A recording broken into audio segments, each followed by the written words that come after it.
అందరికీ నమస్కారం. హిందూ లైబ్రరీకి స్వాగతం. అమ్మవారు మహిషాసురుణ్ణి ఎలా సంహరించిందో తెలుసుకున్నాం కదా. అదేవిధంగా శుంభనిశుంభులు అనే రాక్షసుల్ని ఎలా సంహరించిందో ఈ కథలో తెలుసుకుందాం. పూర్వకాలంలో శుంభనిశుంభులు అని ఇద్దరు రాక్షసులు ఉండేవారు. వారిద్దరూ అన్నదమ్ములు. వాళ్ళు పాతాళం నుంచి భూలోకానికి వచ్చారు. కొన్ని వేల సంవత్సరాలు తీవ్రమైన తపస్సు చేయగా బ్రహ్మ ప్రత్యక్షమై వరం కోరుకోమన్నాడు. వాళ్ళు యథావిధిగా మరణం లేకుండా వరం ఇమ్మన్నారు. అప్పుడు బ్రహ్మ ఆ వరం మాత్రం వీలు కాదు, వేరే ఏదైనా కోరుకోండి అన్నారు. అప్పుడు దేవతలు, మనుషులు, జంతువులు, పక్షులు వీటన్నిటిలో కూడా పురుషజాతికి చెందిన ఎవ్వరూ కూడా మమ్మల్ని సంహరించకూడదు, ఆడవాళ్ల చేతిలో మాత్రమే మాకు మరణం ఉండేలా వరం ఇమ్మని కోరుకున్నారు. ఆడవాళ్ళు చాలా బలహీనరు, వాళ్ళు ఏమీ చేయలేరని వాళ్ళ నమ్మకం అన్నమాట. అలా వరాన్ని పొందిన తర్వాత తిరిగి పాతాళానికి వెళ్ళారు. ఇద్దరిలో శుంభుడు పెద్దవాడు కాబట్టి మొత్తం దానవ సామ్రాజ్యాన్ని అంతటికీ కూడా చక్రవర్తి అయ్యాడు. అలాగే భూగోళంలో రాజులందరినీ కూడా ఓడించి భూగోళం అంతటినీ కూడా స్వాధీనం చేసుకున్నాడు. ఇక స్వర్గమే మిగిలింది. ముందుగా నిశుంభుడు సైన్యాన్ని తీసుకుని ఇంద్రునితో యుద్ధం చేయడానికి వెళ్ళాడు. అక్కడ ఘోరమైన యుద్ధం జరిగింది. ఇంద్రుడు వజ్రాయుధం తగిలి నిశుంభుడు మూర్ఛపోయాడు. ఈ వార్త తెలియగానే శుంభుడు ఆగమేఘాల మీద వచ్చి వస్తూనే దేవతలపై బాణవర్షం కురిపించాడు. చివరికి అతని చేతిలో దేవతలు ఓడిపోయారు. వాళ్ళు అక్కడి నుంచి పారిపోయి అడవుల్లో కొండగుహల్లో తలదాచుకున్నారు. ఇలా 1000 సంవత్సరాలు గడిచింది. దేవతలందరూ కూడా ఆ కష్టాలు తాళలేక తమ గురువైన బృహస్పతి దగ్గరకు వెళ్ళి సలహా అడిగారు. అప్పుడు అతడు నవ్వి, మీరు ఈ స్వర్గభోగాల్లో పడి మర్చిపోయినట్లున్నారు. పూర్వం మహిషుడనే రాక్షసుడు ఇలాగే మిమ్మల్ని ఓడించి వెళ్ళగొట్టాడు. అప్పుడు అమ్మవారు అతన్ని సంహరించి మీకొక వరం కూడా ఇచ్చింది. ఎప్పుడైనా అవసరమైతే నన్ను ప్రార్థించండి, మీకు సహాయం చేస్తాను అని. కాబట్టి మీకు ఆ అమ్మవారే దిక్కు, ఆమెను ప్రార్థించండి అని సలహా ఇచ్చాడు. అది విన్న దేవతలందరూ హిమాలయాలకు వెళ్ళి అమ్మవారిని వివిధ నామాలతో వివిధ స్తోత్రాలతో పూజించడం మొదలుపెట్టారు. అలా వాళ్ళ స్తోత్రాలకు సంతసించిన అమ్మవారు ప్రత్యక్షమై ఏమి కావాలని అడిగింది. అప్పుడు దేవతలు తమకు వచ్చిన కష్టాన్ని చెప్పుకున్నారు. శుంభనిశుంభులు అనే రాక్షసుల వల్ల మాకు ఈ పరిస్థితి వచ్చింది. వాళ్ళు భూలోకంలో ప్రజలందరినీ బాధ పెడుతున్నారు. మమ్మల్ని స్వర్గం నుంచి వెళ్ళగొట్టారు. దయతలచి మమ్మల్ని కాపాడమని వేడుకున్నారు. అదంతా విన్న పార్వతీదేవి కోపంతో ఉగ్రరూపం దాల్చి తన నుంచి ఒక స్త్రీమూర్తిని పుట్టించింది. ఆమెనే అంబిక అని, కౌశికి అని పిలుస్తారు. అలా పుట్టిన కౌశికీదేవి తన సింహవాహనంపై శంభుని రాజధానికి బయలుదేరింది. అక్కడ ఒక తోటలోకి ప్రవేశించింది. శుంభనిశుంభులకు అనుచరులైన చండముండులు అనే రాక్షసులు ఆమెను చూశారు.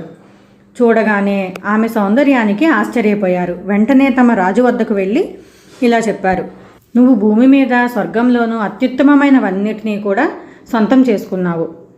మేము ఒక అద్భుతమైన సౌందర్య రాశి అయిన స్త్రీని చూశాము. ఆమె సింహంపై సంచరిస్తోంది. అలాంటి స్త్రీని సొంతం చేసుకుంటే ఈ లోకంలో నీ కీర్తి అమాంతంగా పెరుగుతుంది అని అతన్ని ప్రేరేపించారు. ఆ మాటలు విన్న శుంభుడు తన మంత్రి అయిన సుగ్రీవుడిని పిలిచి ఆ స్త్రీ వద్దకు వెళ్ళి ఆమెను తీసుకునిరా, తనను వివాహం చేసుకోవాలనుకుంటున్నానని చెప్పు, రానంటే బలవంతంగా తీసుకురా అని పంపించాడు. సుగ్రీవుడు కౌశికీ మాత వద్దకు దూతగా వెళ్ళి ఇలా అన్నాడు, మా రాజు శుంభుడు ముల్లోకాలను జయించినవాడు, అత్యంత పరాక్రమశాలి. అతన్ని వివాహం చేసుకుంటే నువ్వు 3 లోకాలకు రాణివవుతావు. అతను నిన్ను పెళ్లి చేసుకోవాలనుకుంటున్నాడు కాబట్టి నువ్వు నా వెంట వచ్చి అతన్ని పెళ్ళాడు అని చెప్పాడు. దానికి కౌశికీదేవి నవ్వి, శుంభనిశుంభుల పరాక్రమం గురించి నేను కూడా విన్నాను, కానీ నాకొక ప్రతిజ్ఞ ఉంది. ఎవరైతే నాతో పోరాడి నన్ను ఓడిస్తారో ఆ వీరుణ్ణే నేను వివాహం చేసుకుంటాను. కాబట్టి శుంభనిశుంభుల్లో ఎవరైనా సరే, ఎవరు వచ్చినా నాతో పోరాడి గెలిస్తే వారినే నేను వివాహం చేసుకుంటాను. ఈ విషయం వెళ్ళి మీ రాజుతో చెప్పు అని అంది. ఆ దూత వెళ్ళి ఇదే విషయాన్ని శంభుడితో చెప్పాడు. అప్పుడు శుంభుడు పరిహాసంగా తీసుకుని, ఒక స్త్రీతో నేను పోరాడడం ఏంటి, దీనికి నా అనుచరులు చాలు అని ధూమ్రలోచనుడు అనే రాక్షసుణ్ణి పంపించాడు. అతను 60,000 సైన్యాన్ని వెంట పెట్టుకుని యుద్ధానికి వెళ్ళాడు. అక్కడికి వెళ్ళి కౌశికీదేవిని చూశాక, నువ్వింత సుకుమారంగా ఉన్నావు, నీకు యుద్ధం ఎందుకు, చక్కగా మా రాజును పెళ్లి చేసుకో, నీకు మా రాజుతో పోటీయా అని ప్రగల్భాలు పలికాడు. దానితో కౌశికీదేవి గట్టిగా హోంకరించింది. ఆ హోంకారానికే ఆ ధూమ్రలోచనుడు భస్మం అయిపోయాడు. అది చూసిన సైన్యం అంతా ఆమె మీదకు రాబోతుండగా ఆమె వాహనమైన సింహం వారందరినీ కూడా చంపి తినేసింది. మిగిలిన కొద్దిమంది సైనికులు ప్రాణభయంతో వెనక్కి పరుగు తీసి జరిగిందంతా రాజుకు చెప్పారు. అప్పుడు శుంభుడు తన దగ్గర ఉన్న అనుచరుల్లో బలవంతులైన చండముండులనే రాక్షసుల్ని పిలిచి ఆమెను ఓడించి నా దగ్గరకు తీసుకురండి, రానంటే జుట్టు పట్టుకుని లాక్కురండి అని చెప్పి పంపించాడు. వాళ్ళిద్దరూ కూడా అమ్మవారి వద్దకు వచ్చి అసభ్యకరమైన మాటలతో ఆమెను చాలా కోపానికి గురిచేశారు. అమ్మవారు కోపోద్రిక్తురాలై కళ్ళు ఎర్రజేయగానే ఆమె నుదుటిపై నుండి భయంకరమైన రూపంతో నల్లని రంగుతో ఆయుధాలతో పుర్రెల దండను మెడలో ధరించి కాళికాదేవి ఉద్భవించింది. ఆమెను చూడగానే సగం మంది భయపడి చచ్చారు. ఆ కాళిక భయంకరమైన రూపంతో వీర విహారం చేస్తూ దానవ సైన్యాన్ని అంతటినీ చంపేసింది. అలాగే చండముండులిద్దరినీ కూడా శిరస్సు ఖండించి వధించింది. ఇలా చండముండులను వధించిన కారణంగా ఆమెకు చండిక అని, చాముండి అని, చాముండేశ్వరి అనే పేర్లు వచ్చాయి. ఈ విషయం శుంభునికి చేరింది. ఇప్పుడు అతను అతి శక్తివంతమైన రక్తబీజుడు అనే రాక్షసుణ్ణి పంపించాడు. రక్తబీజునికి ఒక వరం ఉంది. అతని శరీరంలో నుంచి ఒక రక్తపు చుక్క బయటపడితే దాని నుంచి అదే శక్తి, అదే రూపం, అదే ఆయుధాలు ధరించిన అనేక మంది రక్తబీజులు పుడతారు. కాబట్టి అతన్ని చంపడం అనేది చాలా కష్టమైన పని. అలా యుద్ధానికి వచ్చిన రక్తబీజుణ్ణి అమ్మవారు గాయపరిచింది. ఆ గాయం నుంచి రక్తం నేలపై పడగానే అనేక వేల సంఖ్యలో రక్తబీజులు పుట్టుకొచ్చారు. ఒక పక్కన సంహరిస్తూ ఉండగానే ఒక పక్క నుంచి పుట్టుకొస్తున్నారు. అప్పుడు కౌశికీదేవికి ఒక ఉపాయం తోచింది. కాళికను పిలిచి, నీ నాలుకను పెద్దగా చెయ్యి, ఈ నేలంతా విస్తరింపచేయి. వాటి శరీరం నుంచి బయటకు వచ్చిన ఒక్క రక్తపు బిందువు కూడా నేలపై పడ్డానికి వీల్లేదు. నువ్వు దాన్ని లోపలికి స్వీకరించు అని చెప్పింది.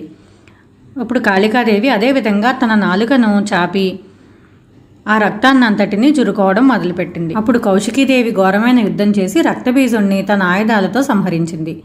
అప్పుడు కాళికాదేవి రక్తబీజుడి రక్తంతో పాటు అతని శరీరాన్ని కూడా నమిలి మింగేసింది. రక్తబీజుడు మరణించాడన్న వార్త శంభుణ్ణి చేరింది.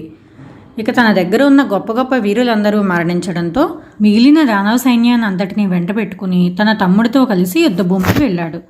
అక్కడ కౌశికీదేవిని చూసి, పువ్వు తగిలితే కందిపోయేలా సుకుమారంగా ఉన్నావు, నీకు యుద్ధం ఎందుకు, నన్ను వివాహమాడు అన్నాడు. అప్పుడు కౌశికీదేవి, ఓరి మూర్ఖుడా, ఇంత జరిగినా నీకు బుద్ధి రాలేదా? నీకు ధైర్యం ఉంటే నాతో యుద్ధం చేయి, లేకపోతే నీ ఓటమిని ఒప్పుకొని పాతాళానికి పారిపో అని అంది. దీంతో అన్నదమ్ములిద్దరూ కూడా యుద్ధం చేయడానికే నిశ్చయించుకున్నారు.